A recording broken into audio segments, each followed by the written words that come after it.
Hello friends, welcome to NithishFamily. 40 day intermittent weight loss challenge Day 28 ஓட vlog தான் பார்க்க போறோம். வாங்க வீடியோக்குள்ள போலாம். அதுக்கு முன்னாடி ஃபர்ஸ்ட் நிதிஷ் அப்பாவோட weight என்ன அப்படின்றத பார்த்தலாம். இன்னைக்கு weight 81.950 கிராம் காமிச்சது. நேத்து வந்து 82.100 கிராம் காமிச்சது. கிட்டத்தட்ட ஒரு 200 கிராம் கிட்ட குறைஞ்சிருக்கு. ஒரு நல்ல வெயிட் லாஸ்னே சொல்லலாம். ஏன்னா நிதிஷ் அப்பா வந்து எந்த அளவுக்கு டயட் ஃபாலோ பண்ணுறாங்களோ அந்த அளவுக்கு கொஞ்சம் எக்ஸசைஸும் பண்ண ஆரம்பிச்சிட்டாங்க.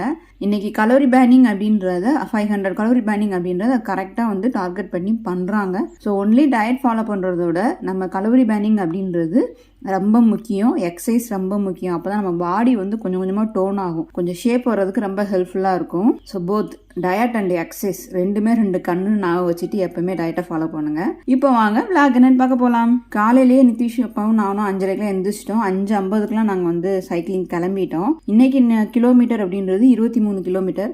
ஆனால் எனக்கு வந்து 440 கலோரி தான் பேன் ஆயிருக்கு. நிதிஷ் அப்பாவுக்கு 515-16 கலோரி வந்து பேன் ஆயிருக்கு. என்னன்னா என்னோட ஸ்பீடு வந்து 13 பெர் ஹவர் வந்து 13 கிலோமீட்டர் தான். அவன் நிதிஷ் அப்பாவோட ஸ்பீடு வந்து பெர் ஹவருக்கு வந்து 15 கிலோமீட்டர். ஸோ அவங்களோட ஸ்பீடு ஹார்ட் ரேட்டை பொறுத்து மாறும். இன்னைக்கு சைக்கிளிங் அப்படின்றது 1 hour 40 minutesக்கு வந்து மார்னிங்ல சைக்கிளிங் ஃபினிஷ் பண்ணிட்டோம். ஸோ நான் சைக்கிளிங் போகும்போதே காலையில ஒரு அடியை வாங்கிட்டு வந்துட்டேன் கையில. எதிர்பாராம நடந்தாதான், எதுவுமே எதிர்பார்த்து நடக்கல. அதனாலேயே என்னோட ஸ்பீடு கொஞ்சம் குறைஞ்சிருச்சு. இல்லைன்னா நிதிஷ் அப்பாவுக்கு போட்டி போட்டு நான் வேகமாக ஓட்டுவேன். இருந்தாலும் அவங்க ஸ்பீடுக்கு எனக்கு வராது.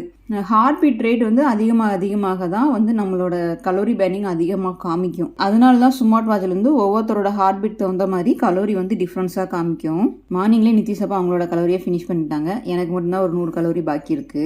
மணி வந்து 8:35 ஆகுது.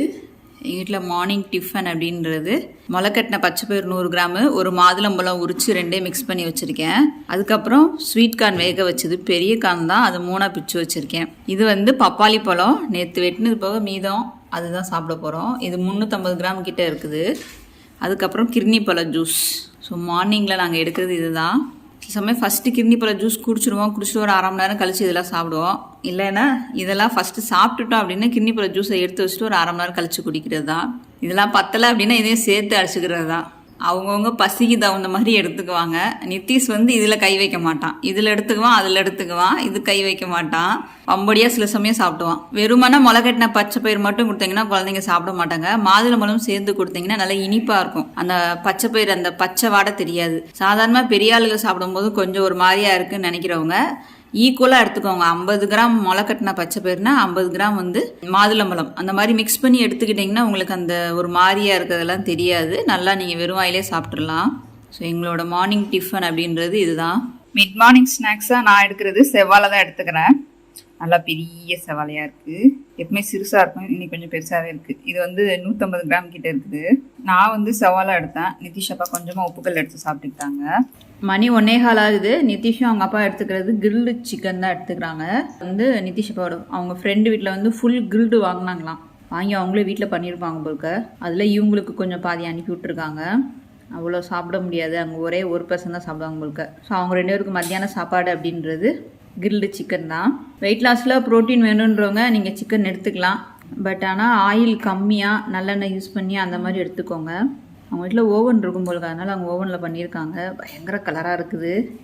ஸோ நம்மளுக்கு எதுக்கும் சம்மந்தம் இல்லை, நம்ம சாப்பிட மாட்டோம். பப்பாளி பழம், கிர்னி பழம், மாதுளம்பழம் 3 சேர்த்து தான் நான் ஜூஸாக போட்டு எடுத்திருக்கேன். ஸோ நான் மத்தியானத்துக்கு நான் எடுத்துக்கிறது இதுதான் எடுத்துக்கிறேன். கூடால ஒரு ஸ்நாக்ஸாக வந்து செவ்வாழை ஒன்று எடுத்துக்கிட்டேன். அதுக்கப்புறம் எடுத்துக்கிறது இதுதான். ஸோ இன்றைக்கி அவங்களாம் நான்வெஜ்ஜு சாப்பிட்றதுனால நான் சாப்பிட மாட்டேன். அவங்களுக்கு வந்ததுனால அவங்க சாப்பிட்டுக்கிட்டாங்க. நான் வந்து பப்பாளி பழம் ஜூஸு. ஸோ மத்தியான சாப்பாடாக திக்கான ஒரு ஜூஸ் தான். பப்பாளி பழம், மாதுளம்பழம், கிர்னி பழம் 3 சேர்ந்து. இதில் வந்து கொஞ்சம் உப்பு மிளகும் போட்டிருக்கேன். மணி 4:30 ஆகுது. நிதிஷ் அப்பா எடுத்துக்கிறது வாட்டர் மெலன் எடுத்துக்கிறாங்க. ஒரு பழம் வாங்கிட்டு வந்தோம், பெரிய பழமாக. ரேட்டு வந்து 20 ரூபா, 15 ரூபாய்க்கு மேலே தான் பெரிய பழமாக இருக்கிறது. 10 ரூபா 12 ரூபா கிலோ இருக்கிறதுல சின்ன பழமாக இருக்காது. அந்த அளவுக்கு டேஸ்ட் இல்லை. நல்லா விளைஞ்ச பழம் கிடையாது. அதனால நல்லா பெரிய பழமாக கொஞ்சம் வாங்கிக்கோங்க. முழு பழம் வாங்குறவங்க. நிதிஷ் அப்பாவோட லாஸ்ட் மீலாக இன்றைக்கி எடுக்கிறது வாட்டர் மெலன் தான் எடுத்துக்கிறாங்க. நான் லாஸ்ட்டாக எடுக்கிறது ஃபேக்கட்டட் ட்ரிங்க் தான் இருக்கிறேன். மணி 7:15 ஆகுது. ஃபேக்கட்டட் ட்ரிங்க் இதை வச்சுட்டு வந்து பேசுகிறேன். பிடிக்க முடியல கையில். என்னன்னா காலையில் சைக்கிள் ஓட்டும்போது ரோட்டில் தான் லெஃப்ட் சைடில் பைக் நின்னது. சரி பைக்காரங்க நிற்கிறாங்களேன்னு சொல்லிட்டு அவங்கள லெஃப்டாக வளைஞ்சு போகிறதுக்கு வழி இல்லை, அதனால ரைட்டில் இப்படி போகலான்னு கட் பண்ணும்போது டக்குன்னு அவங்க திரும்பிட்டாங்க. திரும்பினவங்க இந்த கையில் நல்லா அடிபட்டுருச்சு, அது லைட்டாக ரத்தம் கட்டிடுச்சு கை, உள்ளங்கை வந்து. அது காலையில் அந்த அடித்த வேகத்துக்கு வந்து சைக்கிளோட இப்படி நான் பிரேக் பிடிக்கிறேன், அவங்க இப்படி திரும்ப இடிக்க எனக்கு கரெக்டாக இருந்தது. அதோடய நான் என்ன பண்ணிட்டேன், நிதிஷப்பாவும் நானும் கண்டினியூவாக சைக்கிள் ஓட்ட ஆரம்பிச்சிட்டோம். 20 கிலோமீட்டருக்கு ஓட்டிட்டு வந்துட்டோம். எப்பயும் போல வீட்டு வேலைகள் செய்யறது எனக்கு ஒன்றும் தெரியல. திருப்பி சாயந்தரம் என்னோட சைக்கிள் வந்து சவுண்டு கேட்குதுன்னு சொல்லி சர்வீஸ்க்கு விட்டுற இடத்துல திருப்பி போய் கேட்கறதுக்காக போயிருந்தான். அப்போ திருப்ப ஒரு 1 hour சைக்கிள் ஓட்டுற மாதிரி ஆயிடுச்சு. போரூரில் போய் சைக்கிளை விட்டுட்டு திருப்பி வர அந்த டிராஃபிக்கில் ஓட்டும் போது தான் தெரிஞ்சது கை நல்லா ரத்தம் கட்டிடுச்சு. அதனால என்னென்னா எக்ஸசைஸ் பண்ண முடியல, சூரிய நமஸ்காரம் பண்ண முடியல, எக்ஸசைஸ் பண்ண முடியல, எதுவுமேவும் கொஞ்சம் கை அசைக்கிறதும் கொஞ்சம் கஷ்டமாக இருக்குது. இதுக்கு மேலே தூக்க முடியல. அது நேரம் ஆக ஆக தான் டிஃப்ரென்ஸ் தெரியுது. டாக்டர்கிட்ட போகக்கூடாதுன்னு தான் நினைக்கிறேன், ஆனால் ஏதோ ஒரு ரூபத்தில் எப்படியா நம்ம போக வேண்டிய நிலைமை வந்துடுது. நின்றுக்கிட்டே இருந்தாங்க, ஒன்று இண்டிகேட்டராவது போடணும், இல்லைன்னா எதிர்த்து வந்துடுறாங்க. இண்டிகேட்டர் போடலை, அவங்க சும்மா நின்றுட்டு இருந்தாங்களா. சரி லெஃப்ட் சைடு வழி இல்லை, சரி ரைட் சைடு தான் நான் ஓவர்டேக் பண்ணி போக முடியும். நான் ரைட் சைடு ஓவர்டேக் பண்ணுறேன், கரெக்டாக அவங்க திரும்புகிறாங்க. அட்லீஸ்ட் கையாவது போட்டிருக்கலாம், நான் ரைட் சைடு திரும்புகிறேன் அப்படின்னு சொல்லிட்டு. எதுவுமே பண்ணலை, சட்டுன்னு ஒரு அடி. ஸோ ஓகே, எல்லாம் எதிர்பாராமல் நடக்கிறது தான், நம்ம இதுக்கு ஒன்றும் பண்ண முடியாது. அப்போ எனக்கு வலி தெரியல, ஒன்றும் தெரியல. லைட்டாக அடிச்சுன்னே கையை உதறிட்டு நான் வாட்டுக்கு சைக்கிள் ஓட்ட ஆரம்பிச்சிட்டான். சாயந்தரம் திரும்ப இந்த சர்வீஸ் கோட்டை போன இடத்துல தான் வந்து பயங்கர பெயின் ஆயிடுச்சு. வண்டி ஓட்டிட்டு திருப்பி வரவே முடியல சைக்கிளை. நான் ஒரு சைக்கிள், நிதிஷாப்பா ஒரு சைக்கிள் எடுத்துகிட்டு போனோம். ஏன்னா நிதிஷோட சைக்கிளில் வந்து சைக்கிள் செயின் அவுந்துக்கிட்டே இருந்தது, லூஸ் ஆயிடுச்சுன்னு சொல்லி அது மாற்ற போனோம். அப்புறம் என்னோட சைக்கிள் வந்து ஃபுல் சர்வீஸ் விட்டுருந்தோம். ஃபுல் சர்வீஸ்க்கு வந்து மக்காடு எல்லாமே மாற்றணும். அப்புறம் வாட்டர் பாட்டில் வைக்கிற ஸ்டாண்டு எல்லாம் சேர்த்து, என்னக்கா இதெல்லாம் சொல்கிறீங்கன்னு நினைக்க வேணாம். என்ன சொல்ல வர அப்படின்னா 1200 சர்வீஸு, எல்லா செலவும் சேர்த்து. சர்வீஸ்க்கு மட்டுமே, அந்த சைக்கிள் சர்வீஸ்க்கு மட்டுமே 450 ரூபா போட்டிருக்காங்க. அதில் பால்ஸ் மாற்றுறது அது இதுன்னு சொல்லி, அந்த மக்காடு மாற்றினது, வாட்டர் பாட்டில் வைக்கிற ஸ்டாண்டு 120 ரூபா, அப்புறம் லாக்கு எல்லாம் சேர்த்து 1300 நான் ஒன்றுனா கேட்க எல்லாம் சேர்த்து 1300 1400 வந்துருச்சு. எனக்கு வர தெரிஞ்சு எங்கள் அப்பா சைக்கிளே எங்களுக்கு மொத்தத்துக்கு 1000 தான் வாங்கி கொடுத்தாரு. இப்போ வந்து சைக்கிள் சர்வீஸுக்கே வந்து பைக் சர்வீஸ் மாதிரி 1500 ஆயிடுச்சு.